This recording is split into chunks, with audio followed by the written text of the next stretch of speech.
Pouvez-vous vous présenter votre parcours, vos rôles, votre société et vos responsabilités? Donc bonjour, je m'appelle Catherine Van Hoek, j'ai un diplôme d'ingénieur en chimie organique fine et industrielle. J'ai commencé ma carrière en travaillant sur un site de production pour une entreprise pharmaceutique et puis j'ai rapidement rejoint une petite PME toulousaine qui développe un logiciel dédié aux entreprises pharmaceutiques pour les aider à piloter leur production. Cette entreprise qui s'appelait Elan Software a été rachetée en 2009 par Siemens et nous continuons l'aventure avec ce même logiciel qui permet la guidance opérateur, qui permet la gestion des matières premières, leur pesée, la gestion des équipements pour avoir à la fin un electronic batch record complètement sans papier, donc pour les besoins de libération des lots sur le marché.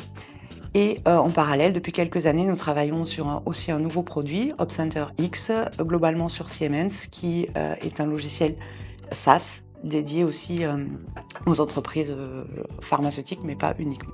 J'occupe actuellement le poste de Lean Agile Leader depuis 2 ans, donc pour accompagner les 5 équipes de développement basées en France.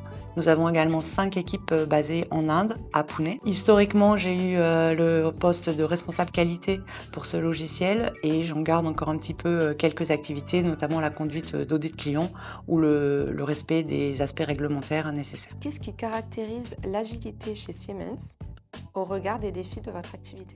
Donc Siemens a demandé à ses équipes R&D de basculer en méthode agile dès 2010.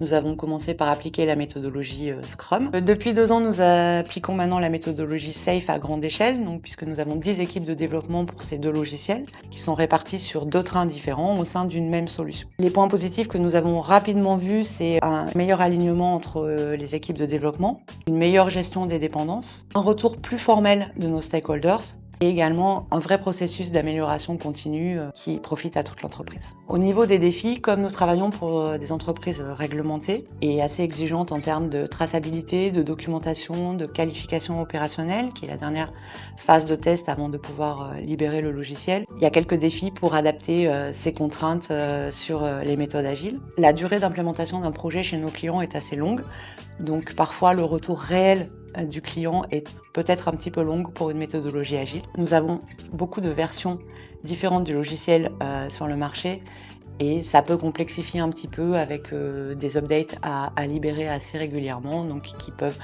venir un petit peu contrarier les itérations.